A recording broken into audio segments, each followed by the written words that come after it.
And one of our main speakers for the Congress is Mr. Zach King. Zach.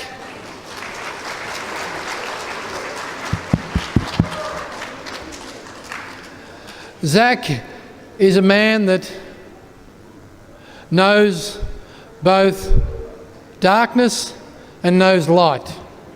He knows evil, he knows mercy. For many years of Zach's life, it was given to Satan as a Satanist. And a Satanist is someone who believes that they've sold their soul to Satan, and they know and they understand that they will do as much harm to mankind as Satan will often ask them to do. This talk, I will warn you, can be very challenging, can be very provocative, can be very unreal. But Satan is real. The one enemy of divine mercy is Satan. The one enemy of our souls is Satan. What you are going to hear this morning isn't a story that has been made up. It's a real and true story of how God, in His time, can change the hearts of the most perverse, the most darkest people that we would believe in humankind. Thanks. That's how a lot of people would see this testimony. 10 years old, I started 5th grade, and we played a game at school in the bathroom called Bloody Mary, or I Hate You, Bloody Mary. It's a spell, actually, but you don't know that at 10 years old. You think it's just a game. You go into the bathroom, you turn out the lights, and you chant a phrase, and then you wait for a scary face to appear in the mirror. Now remember that if the face is appearing in the mirror, it's got to be standing with you. We would see that scary face, and most of the kids would run out in a panic, screaming. I wouldn't. I was fascinated. And it's not snarling. It doesn't talk. It's not talking to me. It's just there. You know, and I kind of equated, I mean, it wasn't attractive, but, you know, bulldogs aren't attractive, but they were born with that face. So I just figured, okay, I mean, it's born with that face. I don't know if it's a spirit or what it is, but every time we did the chant, I saw the face. And at the same time as that, I'm playing Dungeons and Dragons every weekend. Always the wizard or the sorcerer. And I just wanted to do magic. I wanted magic to be real, and I wanted it so bad. I mean, just imagine if you could do a magic spell for anything. That'd be so cool. Yeah, and that was how I led my life. I mean, I wanted magic. I wanted anything that I could play that had magic in it, I wanted. If I saw there was a movie coming on Saturday or Sunday and there was magic in it, I had to watch it. So as I'm doing that, it one day occurs to me, I wonder if I could do a magic spell in real life. Now, everyone's already told me that magic doesn't work. It's fake. Now, I know that I'm made fun of anyway because I'm a little nerd, a little nerdy kid. I don't need to be made fun of for one more thing. So I decide that I'm going to do a magic spell for money, and I'm going to see what happens. If it doesn't work, no big deal, but then I probably won't waste my time playing D&D or doing this Bloody Mary thing anymore. But if it does work, then I'll know that I've one-upped the adults because all the adults think it's not real. So I did a spell for money because I thought, I don't really want to hurt anybody. I just would like to have some cash. And it would be cool if magic works and I could get some. So I did a spell for money, and the next day I went out, played, and I found a can of tennis balls with a $5 bill in it. And I thought, all right, well, I mean, you know, $5, everything I love, everything that's dear to me, comic books are 15 to 20 cents, candy bars are 20 cents, and penny candy is a penny. Told you I was a nerd. And I was like, all right, $5, I can get a good stash with that, but somebody had to find that. I'm gonna do the spell again next weekend. I did it again the next weekend, and I found a $10 bill on the side of the road.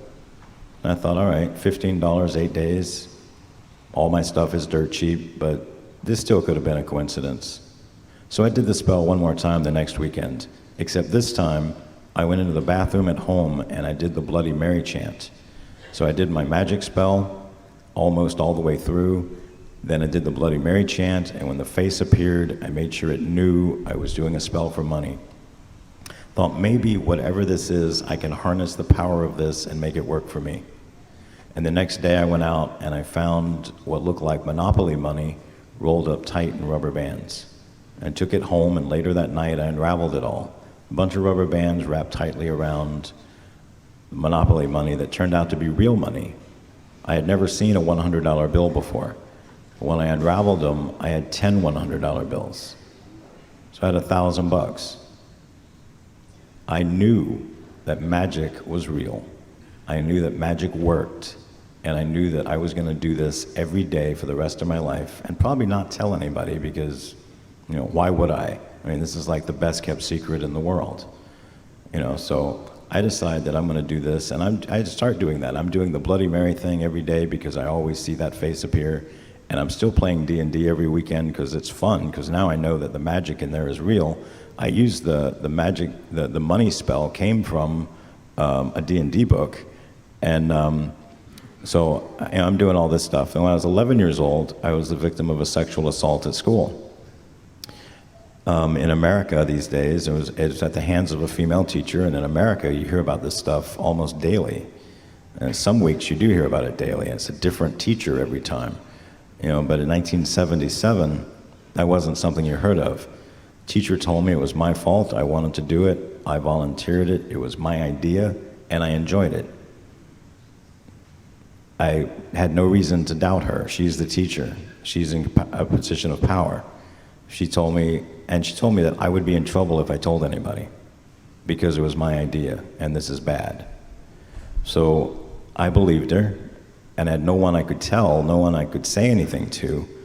So I just dove further into magic. That's what gave me solace, that gave me peace. In magic, I was always on top. I was in control. I was the powerful creature. Because when you're a little kid, you've got no power. And Satan makes you think that he will give you some, when in reality, he's just chaining you. He's putting you in binds, and he's controlling your every movement. You're being ruled by your sin, but you think you're in control. So at 12 years old, I found out there was a group that played D&D every weekend and also believed magic was real. And my friend told me about them, and it turned out that my friend was actually a recruiter for satanic cult, but I didn't know that. I went over there, and they had like every fantasy movie ever made, even more than what I had seen. They had pinball machines and video games, the things that I was really into. And they had an in-ground swimming pool that was bigger than the city pool. And they had an in-ground barbecue pit, and they had weekend get-togethers and sleepovers almost every night. And if you got in a fight with your parents, you could come there and hang out. And if you just left school, for the day, you could come there and do your homework and get help with it, get tutored. And you could do anything you wanted. Like at my house, you could have 3 meals a day and maybe a snack. But over there, you can eat as many meals as you want and as many snacks as you want. There's no limit. And you find out when you're hanging out there that what goes perfect with a big meal is a cigarette, or a beer, or a whiskey, or, why don't you get drunk for the first time, or the second time, or the 10th time? It's no big deal. Just don't tell your parents, So I'm getting involved with these guys, and I think this is a great time. Also, as I'm being involved with these guys, they tell me one day, when you were 11, something precious from you was taken, and you didn't want that to happen, but you did enjoy it. You did have a good time. Your body did respond. So how about if we'll let you can do that anytime you want to here. You can have as much fun with that as you want. No one can tell you no, as well as if you're doing something and you don't feel comfortable, you can stop. You have the complete power and control to do whatever you want, and we'll film it so you can watch it anytime you want. So for about 4.5 years, I was a victim of child pornography, thinking that I was on top. I was controlling everything. I was doing what I wanted to do, not realizing that I'm being re-victimized every weekend. Later in the year when I was 12, a kid told me, "Did you know you're a member of a satanic coven?" Well, I had seen all the scary movies from the 60s and 70s about satanic covens, and this was nothing like that. I was having all kinds of fun. And, but it kind of bothered me, you know, because I was thinking, what if I'm a member of a satanic coven? So I went to an adult and I said, "Hey, I heard something funny. I heard I was a member of a satanic coven. That's not true, is it?" And he said, "Well, you are in a satanic coven, but you're not a member yet."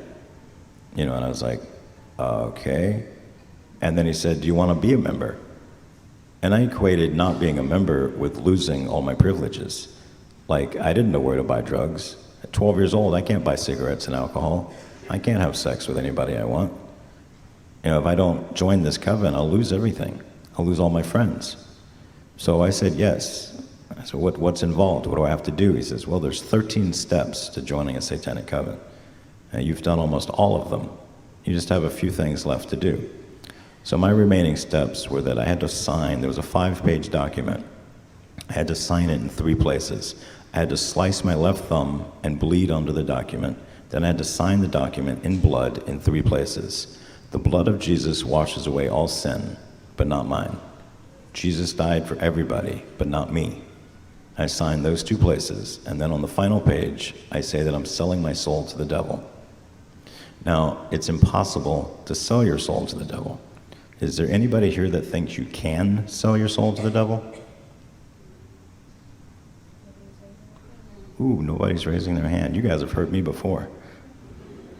You are correct. You cannot sell what you do not own.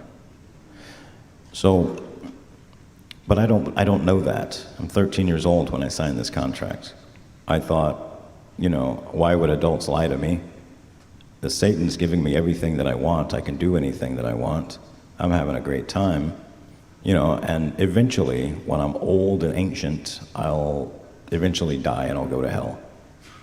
But in between now and then, I'm going to have all the fun I can. That was my mentality, and all my friends had the same mentality. So they put you in a room with a large baptismal, and I'm wearing a white robe signifying I'm losing my innocence. They baptize you, which is full submersion, in a vat of human blood, pig's blood, and human urine. They bring you up. Yes, it's disgusting, isn't it? They bring you up, you go in another room and take a shower, you change into a black robe, signifying you've been baptized into a world of evil. You pull the cowl up, and you go in another room, and you sit down. You're handed a wheel with a crucifix in it. The document you signed is read off, and you show them your left thumb to show that it was you that signed in your own blood. And then you spin the crucifix upside down, signifying human sacrifice, and you break the arms downward, signifying denouncing Christ. And then they intertwine the document with the wheel, and they tell you that your soul is forever tied to this document, and it's locked in a vault, and you don't have access to it. No one ever sees it again. Then we have a party after that to celebrate that I'm now a Satanist. When I was 14 years old, I was told I was going to participate in my first assisted abortion. And I said, "Oh, that's cool." And then I went home to look up the word abortion because I didn't know what it meant. My dictionary at home didn't really have a good definition, so I went to the library, and there were like 4 books that were all like 2 or 3 inches thick, and I thought, no, there's no way I'm reading that to find out. I just want to know a simple definition. So I went back to my coven and I explained, listen, I know it. You said I was going to do an abortion, but I don't know what that means. And he says, "Oh, it's simple. You're killing a baby in the womb." I was like, "Is that legal?" He goes, "Oh yes, as long as it's in the woman, legal. Comes out, murder." Okay. So I practiced for a bit with a scalpel and Play-Doh or a scalpel and apple and different stuff. And my only job as the magic practitioner is that I have to get blood on my hands. It could either be the woman's blood or the baby's blood. I got blood on my hands at the assisted abortion, but I don't know if it was the baby's blood or whose it was. I was so nervous and so scared. I didn't really know anything of what I was doing. That was my first one of those. Now, I'm not going into detail on this one, but it is one of the most disgusting practices. You know, there's different levels of spells. There's very basic spells, and that would be like equivalent to walking up to your friend and kicking him in the shins. There's other spells that would be like punching your friend in the stomach, kicking him in the groin. Then there's a hex. A hex is like the top spell you can do. And in that, when you do a hex, you want to murder a baby at the same time. And that would be the equivalent of dropping like a hydrogen bomb on his house. You almost absolutely, positively get your wish when you do that spell because you've gotten Satan's favor. You've gotten his attention. In the course of my Satanism, with that cult, I did a total of 5 of those. Now, when I stopped, I talked to a friend about 8 years ago. I had just come out, I had just converted, and he said, you know, your talk is really good, but it's age appropriate for 15 and up. Well, the problem with that is that by the time I was 15 years old, I drank alcohol every day, almost to the point of getting drunk every day. I smoked cigarettes every day. I smoked pot every day. I took mushrooms every day. I took acid every weekend. I was addicted to pain pills. I was in child pornography. I was addicted to sex. I was addicted to pornography. I was addicted to masturbation. And I've broken all 10 commandments, including murder. And now I'm 15, and I'm able to hear my own testimony. I'm not saying to bring your small children to my talk, but you have to take what I tell you home and put it in the language that your children would understand. They have to be warned. Your children are naturally curious. They don't need to hear it from me to suddenly get the idea, oh, I'm gonna go try magic. It's all over the internet. Harry Potter is very popular, still. Your kids will read that stuff and wonder, just like I did, can I do magic? And they will duplicate it. To make a spell work, you need intention, repetition, and demonic presence.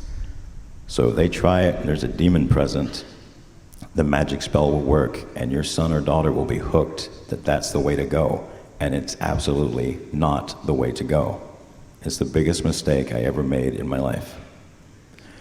At 16 years old, 17 and 18, I just dove further into magic. They made me one of the main magic practitioners of my cult, and I was totally enjoying everything that I was doing. I was immersed in so much evil, I couldn't have told you. If there was a light in the room, I couldn't have found it.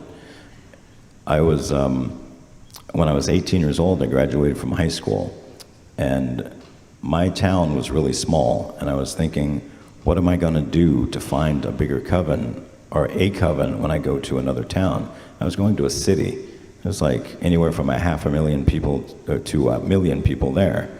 And I thought, all right, I don't know how to find, this is before the internet. For anybody that's younger in this room, we didn't always have the internet. So I didn't know what to do. I didn't know, they're not gonna just advertise it anywhere. It's not like in the town square there's going to be a sign that says satanic meeting here. Well, what they did was one better. At my school, they had what was called the student union. And in the student union, they have all the groups that, like political and religious. So you have like the Baptist student union and the Catholic student union and the Republican and the Democrat student union. And then they also had the satanic student union. And I went to a couple of their meetings, and it was a bunch of kids away from home for the first time that believed Satanism was all about getting drunk, getting high, and getting laid. Well, okay, those things were used by the devil, but that's not what I wanted. I heard there was a satanic cult out there to rule the world. They wanted to take over. They want to rule everything. Like they're going to rule the banking industry. They're going to rule big money, politics, Hollywood, everything. I was like, that's what I want. If that's true, that's what I want. I want to get involved in that. So I contacted my first coven, and they put me in contact with this other coven, the World Church of Satan, or Satan's World Church, also Diablo Sex. Now, any coven that embraces the name Diablo Sex, because my first coven did as well, Diablo Sex is the name taken by covens that are involved in child prostitution, child pornography, and human trafficking. And those institutions, those groups are all over the world. So I joined that one. I start going to their meetings, and it doesn't take me any time at all to rise right up, getting higher and higher, meeting more and more important people, and getting like into the inner circle, really meeting the important movers and shakers in there. And one day when I was 12 years old, I was at a sleepover, and this guy walked in at like 3 in the morning. He was wearing like a tuxedo, but more old school. He had a top hat and a cane, and his face was painted up like a member of KISS. And I thought, that is the coolest thing ever. Whatever he's doing, I'd love to do that. And I asked people, and no one would tell me who it was. So then fast forward about 8 years, and I'm at this meeting, or maybe 6 years, I'm at this meeting, and I see one of those guys, and I'm like, what is that? And they're like, oh, that's the High Wizard. Like, what's a High Wizard? I said, well, in a smaller coven, a high priest or priestess is the top magic person. In our coven, a high priest or priestess doesn't hold any rank because they could have been self-appointed. We have military ranking to assess the different magic levels that you reach. The High Wizard is taken from a lieutenant or higher, but could be somebody of lower rank if potential is seen. The devil handpicks the High Wizard. And then you're called before a meeting, and no one knew what happened after that. So I thought, I've got to get the devil's attention. So in the course of all my evil, I managed to get the devil's attention by the time I was 21.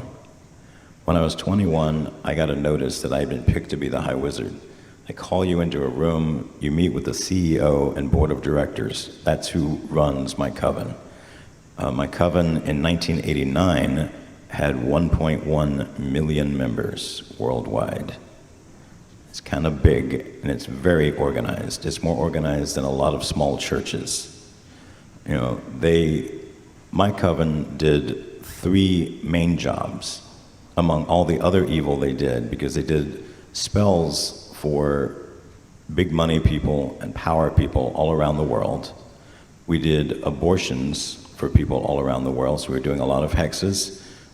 There's between 2 and 5 High Wizards in the world. The number could be as low as 1 or as many as 10.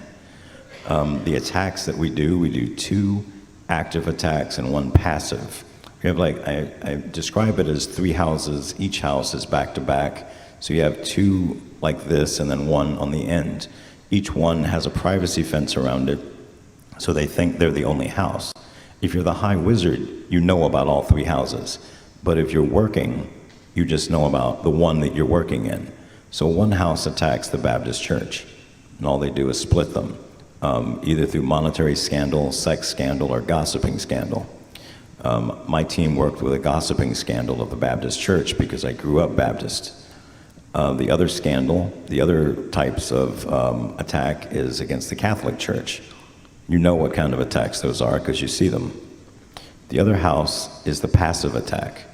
The passive attack puts out information, literature, movies, books, speakers on communism, socialism, New Age religions, and atheism. Aren't you even the least bit amused that atheists are truly Satanists?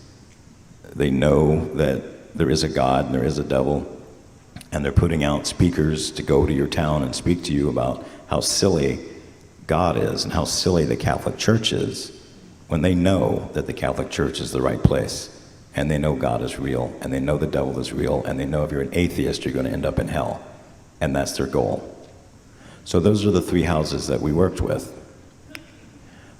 I joined, I made the High Wizard. I decided, yes, I do want all the power in the world. I do want success. I do want money. I do want all the sex I can handle. I want all the drugs I can take. I want all the booze I can drink. I want everything. I want it all, and I want it now. And that's what I did. One of my main jobs was that I sold contracts to people that wanted to be famous. Like if you were a famous rock star between 1987 and 1999 and you had a hit song, there's a good chance I sold you your contract. Now, what they're buying, I'm telling them, I go to what's called a warehouse deal. You go there, there's a bunch of rock stars. Some of these people can't sing, they can't dance, they can't do anything, have no skills, but they're willing to do anything for fame and fortune. So I ask them, what are you willing to do? When you say you'll do anything, what are you willing to do? And most people will say, well, I wouldn't have sex with an animal, or I wouldn't eat a pile of feces, but I'd do anything else. Well, that's not the person I'm interested in. I'm interested in the person that says they would do anything, and when I cite those as examples, they say, yeah, I'd do that. Then I give that person a card. It's called a second tier. That means they go to another place, and they're going to have to do one of those disgusting things.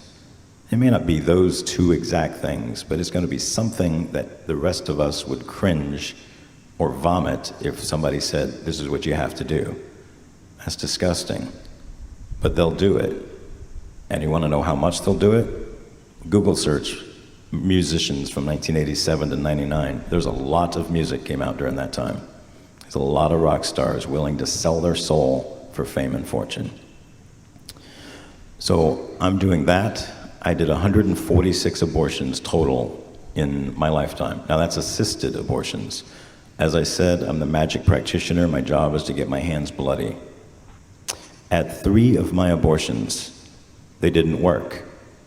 And as a Satanist, I couldn't figure out why. I'll give you an example of one, and maybe you can tell me why. I arrived, usually abortions are done after hours. So they're done at like 8 o'clock, 9 o'clock at night, sometimes later. So we go in to do these when the clinics are closed, but we still have access and there's nobody outside. Well, on this particular occasion, there were bikers outside on our side of the road. There was a satanic biker gang, and across the street was a bunch of people carrying strange-looking ropes and praying. I went inside dressed as the High Wizard, and we're prepping everything, and we've got these large windows upstairs, and the people across the street get down on their knees. And I asked my friend, what are they doing? He's like, I don't know. I grew up Baptist, but you don't drop to your knees to pray. So I opened up the window to hear, because they're all saying something, they're chanting something. So we opened up the window, because as Satanists, we chanted too.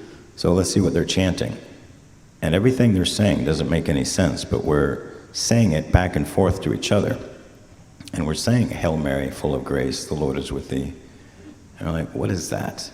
What are they saying? That's so strange. And we said the entire, like we didn't say the entire rosary, but we said the entire Hail Mary, not knowing what we were saying. And then we closed the window back and we went back to do the abortion. And this woman is saying that the baby's coming. And we've been there for about a half an hour. There's no baby, it's not coming. And the doctor keeps checking and I keep checking, and no reason really for me to check, you know, that he's the doctor. But she's swearing that we're both idiots, we're both incompetent. Is this our first abortion? What's wrong with us? We need to go ahead and get down there and get to business. You know, she's about to give birth. We need to go ahead and take care of this. We're like, there's no baby in the birth canal, you're fine. And then we stand there and talk for another minute, and we hear a baby crying. And we look down, the baby came out. In my old satanic coven, if the baby was born, it would be adopted. And not by a Satanist. No Satanist wanted the baby. So it would go to a decent home. Well, that happened 3 times. A very similar story to that. Never occurred to me back then that, you know, a rosary is being said across the street, and that's what's preventing the abortion. So if you're thinking,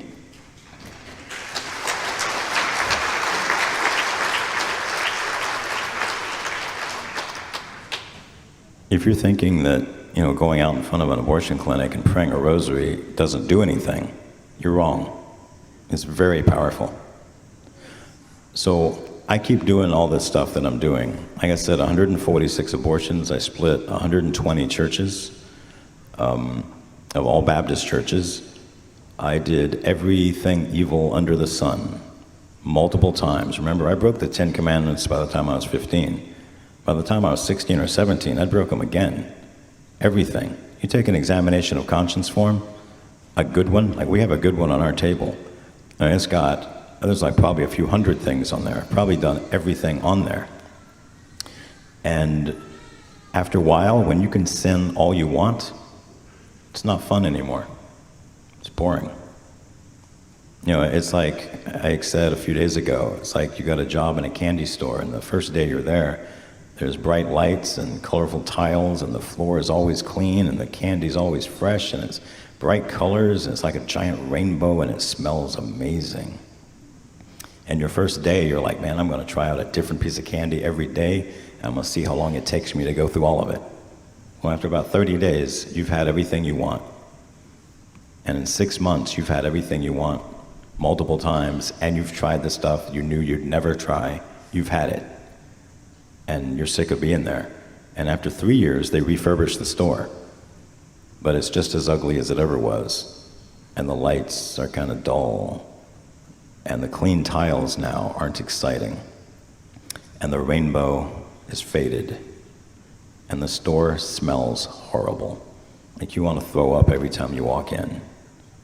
And now you've been there 5 years. You don't want to eat any more candy. Candy makes you sick. You might even be diabetic now.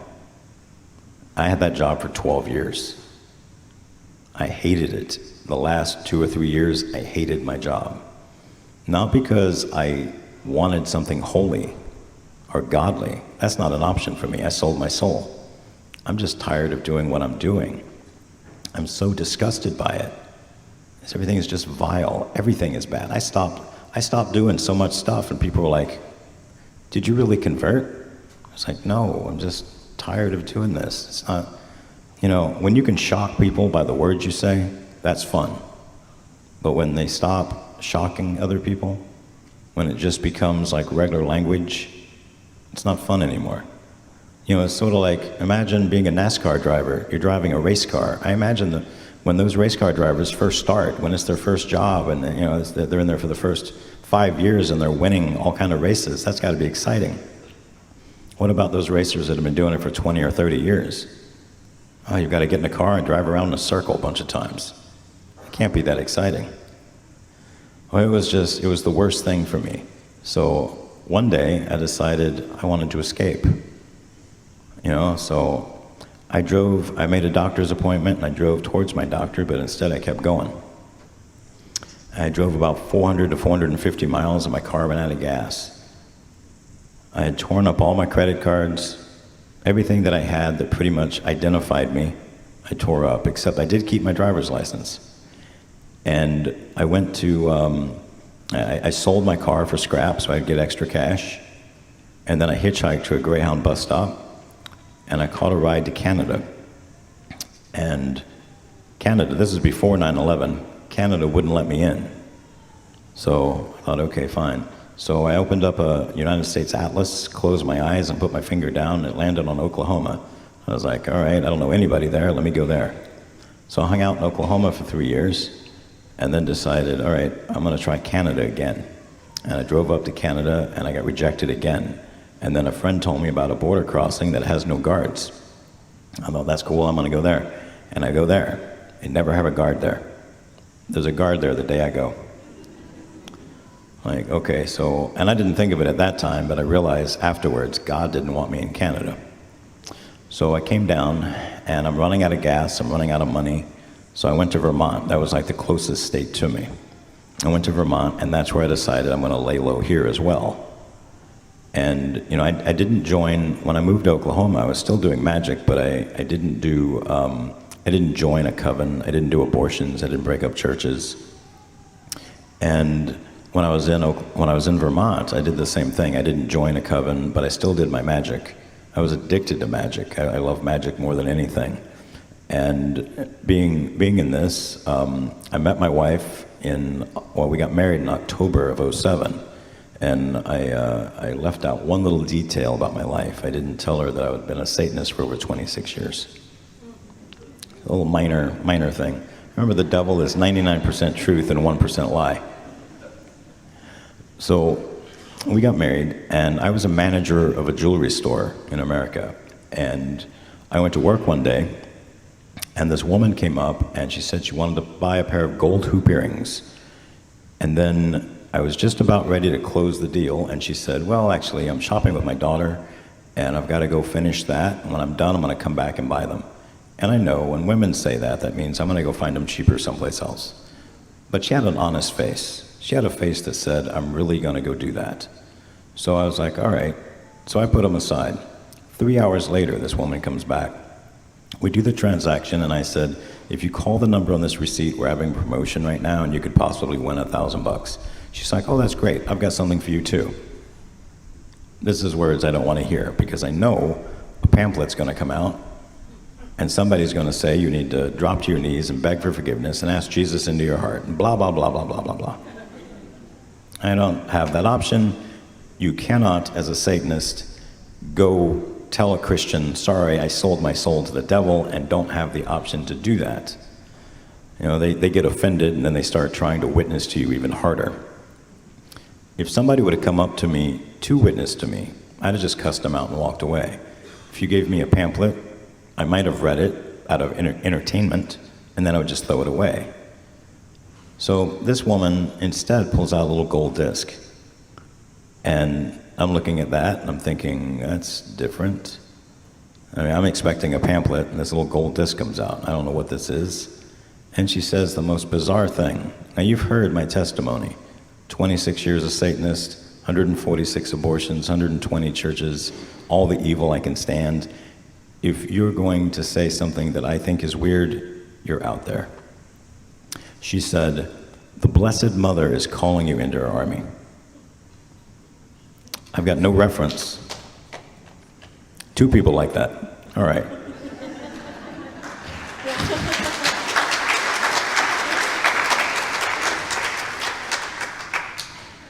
I have no reference point for the Blessed Mother. I have no idea who that is. I grew up Baptist. Mary gave birth to Jesus.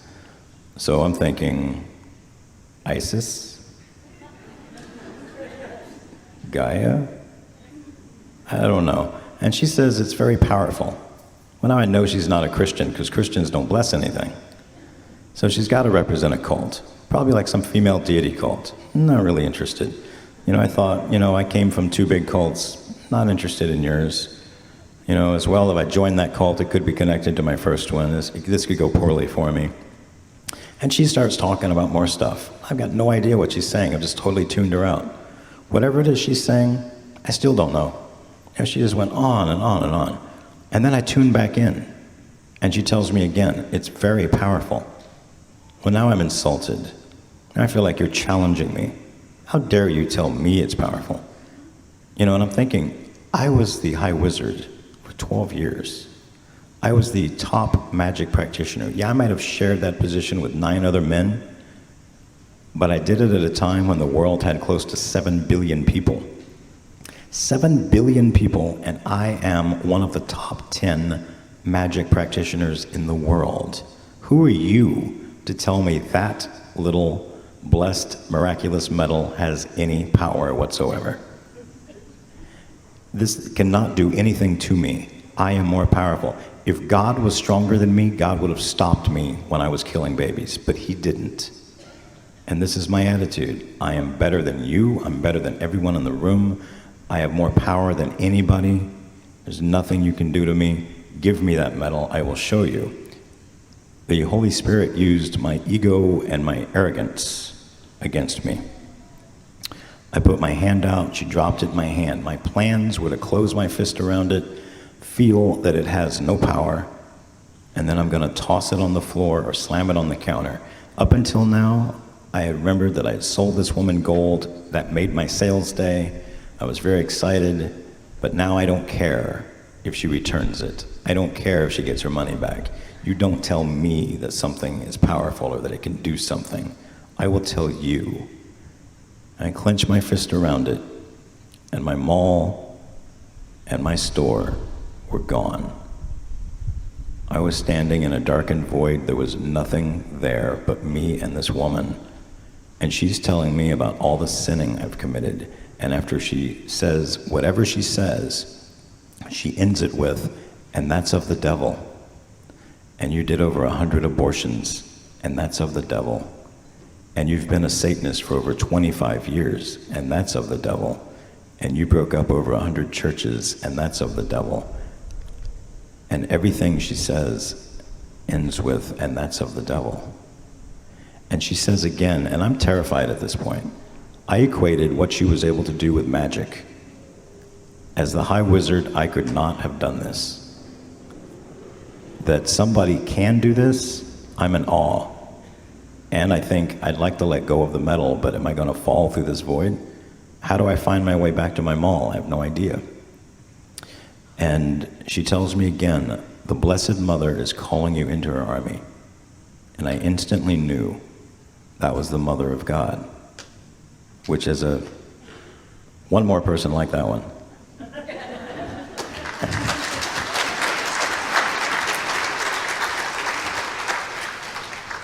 What a cheap way to get applause. So as a Baptist, we would have never said Mother of God. So it had to have been the Holy Spirit telling me. But I knew it was the Mother of God. And as soon as I knew it, Mary appeared. She smiled, and she took me by the hand, and she gently turned me around. And Jesus was standing behind me. And I knew that Jesus was my Lord and Savior. I knew that I had not sold my soul.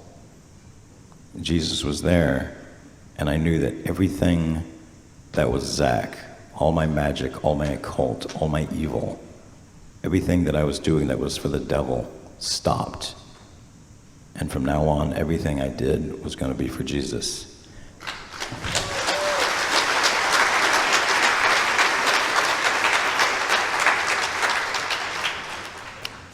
And the Blessed Mother told me that my job was to help her end abortion. And I opened my hand, and I was standing back in my store, back in my mall. This woman, Marianne Wickman, is still talking to me. She's still telling me about her church and how awesome everything is. And she told me where she goes to church, and she tells me that she's Father Joe Whalen's assistant, and that's the St. Raphael Healing Oil Ministry in the States. And that Father Joe is the busiest priest she's ever known. She's the assistant, and he doesn't have time to talk to her. And while she's talking to me, her cell phone rings, and she looks down, she goes, "That's Father Joe, I've got to take it." Well, I realize, busiest priest you've ever known, blah, blah, blah, go ahead, take the call. So she takes the call. Father Joe is in his 80s. He's losing his hearing, so he talks like everybody's losing their hearing. So whatever he says on the phone, I can hear it. And she's like, "Father Joe, what can I help you with?" "Can you hand the phone to the young man you're talking to?" And I'm like, now I'm shaking like a leaf. How does this man know that I'm right there? How does he know this is happening? And she hands me the phone. And I was like, "Hello? Welcome to the faith. Hand the phone back to Marianne." So I do that.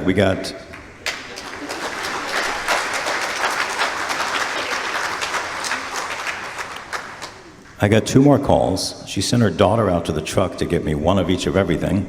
You're Catholic, one of each of everything can be a lot of stuff. I got this huge Catholic care package, and then I went home, and my wife, who had been involved in a bunch of New Age stuff and loved trying to contact her spirit guides and playing with a Ouija board and doing automatic writing and thought that my magic was just the coolest thing in the world. I opened the door and I said, "Honey, guess what? I'm Catholic now."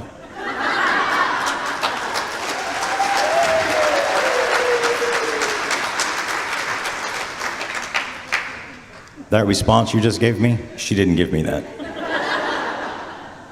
She wasn't too happy with that.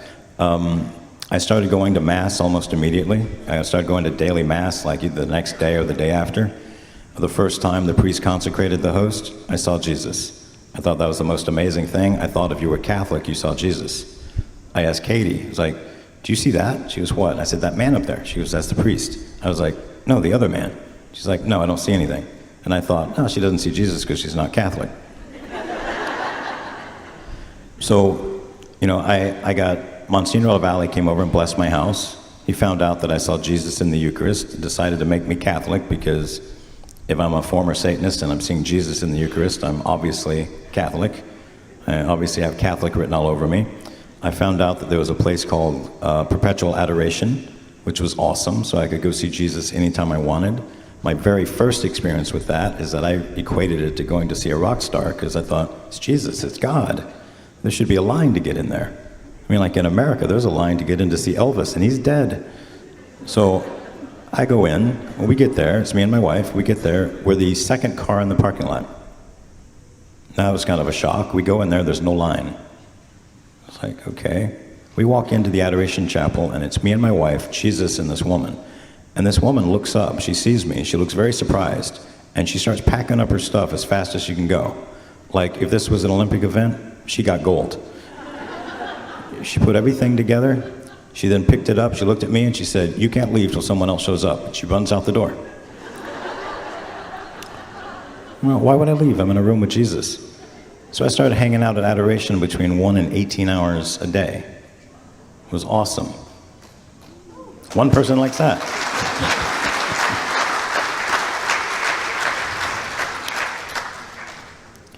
So we officially entered the Catholic Church in May of 2008. I assisted with another ministry for probably a year and a half, and then the Blessed Mother told me that I needed to get out there and do our own thing. I was looking for what would be an awesome name for a ministry, because I really love the Blessed Mother. I mean, she rescued me from the pit of hell. But then I found out about Blessed Bartolo Longo, who used to be a satanic priest and then became a Catholic priest. And then I really love Padre Pio. I mean, admit it, you just like saying the name Padre Pio, it sounds cool. And I really like Saint Benedict, and eventually I was like, oh man, I like 10 saints. I can't name the ministry. And then I listed like 10 saint names. I was like, that doesn't sound good. It doesn't roll off the tongue. So then I went with, I thought, we're in a society now where we talk about inclusion. We want to include everybody. No one should be left out. So I thought, okay, I'll embrace that too. All Saints Ministry. It's the name of our ministry.